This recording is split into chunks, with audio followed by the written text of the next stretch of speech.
السلام علیکم دوستو، آپ دیکھ رہے راحت خان چینل اور اس وقت میں موجود ہوں امریکہ نیو یارک میں۔ تو دوستو آج کی جو ویڈیو ہے وہ اس حوالے سے ہے، جاب کے حوالے سے بہت ہی امپورٹنٹ ویڈیو ہے اور یہ ہے کہ آپ اس کو غور سے سنیے گا۔ یہ ویڈیو ان لوگوں کے لیے ہے جو لوگ امریکہ آنا چاہتے ہیں اور پھر یہاں پہ اپنی زندگی سیٹل کرنا چاہتے ہیں۔ تو یہ ویڈیو ان لوگوں کے لیے کہ بھائی نیا بندہ امریکہ آگے سب سے پہلے کیا کرنا چاہیے اس کے لیے میں نے مختلف ساری ویڈیو بنائی ہے، لیکن یہ جو ویڈیو ہے یہ میں جاب کے حوالے سے آپ کو بتا رہا ہوں کہ جاب کے لیے آپ جاب کیسے ڈھونڈیں گے۔ دیکھیں زیادہ تر لوگ جو یہاں پر آتے ہیں وہ یا تو وزٹ ویزے پہ آ جاتے ہیں اور زیادہ تر لوگ جو ہے بارڈر کے راستے بھی آ جاتے ہیں۔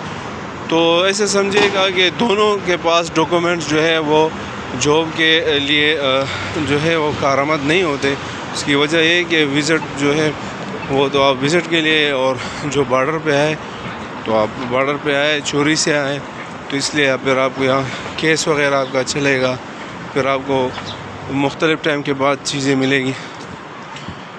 تو دوستو یہاں پر اگر دونوں صورتوں میں بندہ آ جاتا ہے تو یہ ان لوگوں کے لیے جو وزٹ ویزے پہ آتے ہیں یا اس طرح آ جاتے ہیں، تو جب ان دونوں صورتوں میں آ جاتے بندہ تو وہ جاب کیسے ڈھونڈے؟ تو نہ تو اگر اس کا ایک یار دوست ہوگا تو میں نے جیسے بتایا پہلے سے کر کے آئے، اگر پہلے سے کسی نے نہیں کیا وہ آ جاتا ہے تو ان کے لیے یہ مشورہ ہے کہ جیسے وہ یہاں پر آ جاتے ہیں 2-4 دن کے بعد وہ جائے مسجد جائے، اگر وہ مسلمان ہے مسجد جائے، امام بارگاہ جائے، اپنا وہاں کے جو امام صاحب ہوتے ہیں ان سے ملے، جو کمیٹی کے بڑے ہوتے ہیں ان سے ملے، ان سے کہے بھائی میں نیا آیا ہوں مجھے جاب کی ضرورت ہے۔ تو اس طرح 2-4 مسجدوں میں آپ جائیں، ٹھیک ہے؟ تو وہاں ان کو پتہ ہوتا ہے کہ کس بندے کے پاس جو ہے جاب اویلیبل ہوگی، کس کی وہ بندے درکار ہوگی، کس کا کاروبار بڑا ہے، تو آپ کو بتا دے گا کہ یہ نمبر لے لے، اور اپنا نمبر بھی دے دیجیے گا۔ اور اگر وہ ہندو ہے تو اپنے مندر چلے جائے، وہاں پر اپنا جو ان کے بڑے پادری ہیں ان سے کہے، جو ان کے مندر کے پنڈت ہیں ان سے کہے، تو ان کا جاننے والا ہوتا ہے۔ اور اگر وہ کرسچن ہے تو اپنے چرچ چلے جائے جو ان کے قریبی ہے۔ یہ آسان چیز میں بتا دیتا ہوں۔ ایک بات پھر آپ جگہ پہ جا سکتے ہیں، یہاں پہ بہت سارے لوگ، کیونکہ یہاں تو کام ہے، یہ نہیں ہے کہ جاب نہیں ہے، تو اس کے لیے قانونی تقاضے ہے۔ تو جو یہاں کے امریکن لوگ ہیں وہ تو ان چیزوں کے بغیر نہیں کرتے، کیونکہ وہ سب سے پہلے آپ سے ورک پرمٹ اور سوشل سیکورٹی مانگ۔ تو یہ سوشل سیکورٹی ورک پرمٹ آپ کو کیسے ملے گی؟ اس کے لیے پھر میں آپ کے لیے ایک نئی ویڈیو بناؤں گا، اس میں بتا دوں گا کہ آپ کو کس طرح ملے گی، ٹھیک ہے؟ تو یہ لوگ آپ کو جاب دیں گے، اور اس کی وجہ ہے کہ وہ دیسی لوگ ہوں گے، اپنے لوگ ہوں گے، تو وہ رکھ لیتے، لیکن آپ نے ان سے 2-4 چیزیں پہلے سے طے کرنی ہے۔ نمبر 1 یہ کہ اگر وہ آپ کو جاب دے دیتے، ایک تو وہ کم پیسوں پہ دیں گے، اگر عموماً لوگ یہاں $20 پر آور لیتے تو آپ کو 10 دیں گے، $12 دیں گے، اچھا بندہ ہوگا تو $13-14 دیں گے نا۔ تو اگر وہ آپ کو اس انداز سے دے دیتے، آپ کا پر ویک کے حساب سے یہاں پر سٹارٹ ہوتا ہے، ہر ہفتے آپ کو پیسے ملتے ہیں، تو آپ نے ان سے پہلے چیزیں طے کرنی ہے۔ نمبر 1 یہ کہ بھائی اپنا ٹائم سلیکٹ کرنا ہے کہ کون سے ٹائم آپ آ سکتے ہیں، اور شروع میں مشکلات ہوں گے آپ کو، ٹھیک ہے؟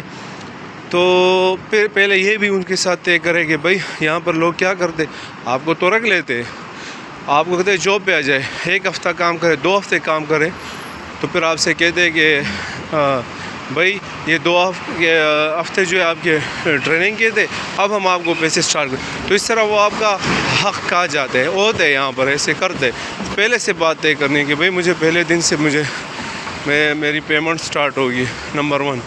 نمبر 2 یار مجھے نماز کے لیے وقفہ چاہیے، میں نماز پڑھوں۔ یہاں کسی کی مجال نہیں ہے کہ آپ کو، اگر وہ جو بھی مذہب سے تعلق ہے، اپنے عبادت کرنا چاہے اپنے ٹائم پہ، کوئی نہیں روک سکتا، چاہے جتنا بھی بڑا آدمی ہو، آپ نے اپنا ٹائم پہ نماز پڑھنی، اسی جگہ پہ پڑھنی ہے۔ اگر آپ کے پاس مسجد دور ہے، ٹھیک ہے، تو تو یہ چیزیں ان کے ساتھ طے کرنی ہے کہ بھائی مجھے ایک تو پیمنٹ کی ایشو کہ مجھے ہفتے کے کتنے ملے گے، کتنے گھنٹے میں کام کروں گا، یہ چیزیں طے کرنے، دن میں آؤں گا، رات میں آؤں گا، اور کہ پہلے دن سے مجھے پیمنٹ سٹارٹ کرنی ہوگی، یہ چیزیں، اور جاب کیسے ڈھونڈنی ہے یہ میں نے آپ کو بتا دیا۔ اور یہاں پر اکثر لوگ ایسے ہوتے، زیادہ تر جگہ جگہ پہ لوگ جاتے ہیں جو دیسی لوگ ہوتے ہیں، یا ہر جگہ پہ بھی جاتے، لیکن وہ اگر یہ اور لوگوں کے پاس جاب ہوگی یہ آپ کو اچھے پیسے دیں گے، لیکن ان کے لیے ورک پرمٹ، سوشل سیکورٹی چاہیے، وہ آپ کے پاس نہیں ہوگی۔ تو پھر آپ نے ان سے یہ بھی بات کرنی ہے کہ بھائی نیا بندہ ہوگا کہ مجھے کیش پہ جو ہے وہ کیش دینا دے دے۔ بعض لوگ آپ کو جو ہے کیش نہیں دیتے، وہ کہیں گے کہ نہیں ہم آپ کو چیک دیتے ہیں، ہم ٹیکس پر دیتے۔ اگر آپ اس پہ کر بھی لیتے ہو، اگر آپ کا ارادہ ہے کہ میں یہاں پر رہوں گا تو پھر ٹھیک ہے، اگر ارادہ ہے کہ نہیں میں واپس جاؤں گا تو آپ نے ان سے کہنا ہے صاحب مجھے کیش پہ مجھے ہر ہفتے کے کیش پہ پیمنٹ دیا کرے۔ تو اس سے یہ ہوگا کہ آپ یہاں کام بھی کریں گے، کسی کو پتہ نہیں چلے گا۔ اگر آپ کیش سٹارٹ کریں گے چیک تو پھر آپ کے لیے بعد میں پرابلم ہو سکتی ہے کافی۔ تو میں نے کہا کہ یہ 2-4 باتیں ہیں جو آپ کے ساتھ شیئر کر سکوں، آپ کو بتا سکوں کہ یہاں پر کیا ترتیب ہوتی ہے، جاب کے حوالے سے کیسے ڈھونڈا جاتا ہے۔ تو یہ یہاں پر جیسے میں نے بتا دیا کہ آپ وہاں چلے جائیں، مندر، امام بارگاہ، چرچ اور مسجد، تو وہاں سے آپ کو آسانی سے ملے گی، اور جہاں پر کوئی جاننے والے ہو۔ اچھا جاب آپ نے کہاں پہ ڈھونڈی؟ آپ کا دوست آپ کے لیے وہاں پہ جاب ڈھونڈے گا جہاں ان کا تعلق ہو۔ آپ نے جاب ایسی جگہ پہ ڈھونڈنی ہے جو آپ کے رہائش کے قریب ہو، کیونکہ بعض جگہ ایسے ہوتی ہے، آپ اس کے لیے میں الگ سی ویڈیو بناؤں گا کہ آپ نے رہائش کہاں لینی ہے نا، تو اس انداز سے پھر میں پوری تفصیل بتا دوں گا۔ تو زیادہ تر لوگ وہیں پہ اپنی رہائش کرتے ہیں جہاں پر ان کا جاب ہوتے ہیں۔ تو اگر فیملی والا بندہ ہے اس کے لیے تو مشکل ہوتا ہے دور جانا، اگر عام بندہ ہے تو وہ رہ سکتے ہیں، دور بھی جا سکتے ہیں، ٹھیک ہے۔ تو انشاءاللہ ایسی بہت ساری ویڈیوز کے لیے آپ میرے چینل کو سبسکرائب کر سکتے ہیں، لائک کر سکتے ہیں، بہت ساری معلومات دوں گا۔ یہ وہ معلومات ہیں جو یہاں پر ہر نئے بندے کو جو ہے آگے اس کا سامنا کرنا پڑے گا، اور یہ ہے کہ یہ کوئی ہوائی باتیں نہیں ہیں کہ بھئی میں آپ کو ابھی سے سٹارٹ کروں۔ یہ بندہ، میں ایسے بندوں کو جانتا ہوں جو آج بلینئر ہے یہاں پر، لیکن وہ شروع میں وہ یہاں پر ریسٹورنٹ میں ڈش واش کرتے تھے، یعنی برتن دھوتے تھے یہاں پر، لیکن آج اس کا میں ایسے لوگوں کو بھی جانتا ہوں کہ وہ ایک جگہ پہ سٹور میں جاب کرتے تھے، آج ان کے 20-25 سٹور ہیں۔ تو شروع میں آپ کو یہ چیزیں کرنے پڑیں گی، اور یہ بھی نہ سوچے کہ میں وہاں پر میرا اپنا بزنس تھا، یا میرا وہاں پر جو ہے وہ میرے ساتھ 10 بندے کام کرتے تھے، میرے پاس 10 سیکورٹی گارڈ ہے، وہ کہانی نہیں ہے۔ یہاں پر یہی چیزیں کرنی پڑے گی، چاہے آپ جتنے بھی بڑے آدمی ہو، اگر آپ کے پاس پیسہ نہیں ہے شروع میں، ٹھیک ہے۔ تو انشاءاللہ ملتے ایک نئی ویڈیو نئی معلومات کے ساتھ۔ اپنا بہت سارا خیال ہے کہ خصوصی اپنے پیرنٹس کا خیال رکھیے گا، ان سے دعائیں لیجیے گا، ان کی دعاؤں میں آپ کی کامیابی ورنہ کچھ بھی نہیں ہے۔ اس کے بعد اپنے سسٹر کا، کیونکہ ان کے بعد وہی آپ کو دعائیں دیتے ہیں۔ ملتے ایک نئی ویڈیو کے ساتھ، ایک نئی معلومات کے ساتھ۔ والسلام۔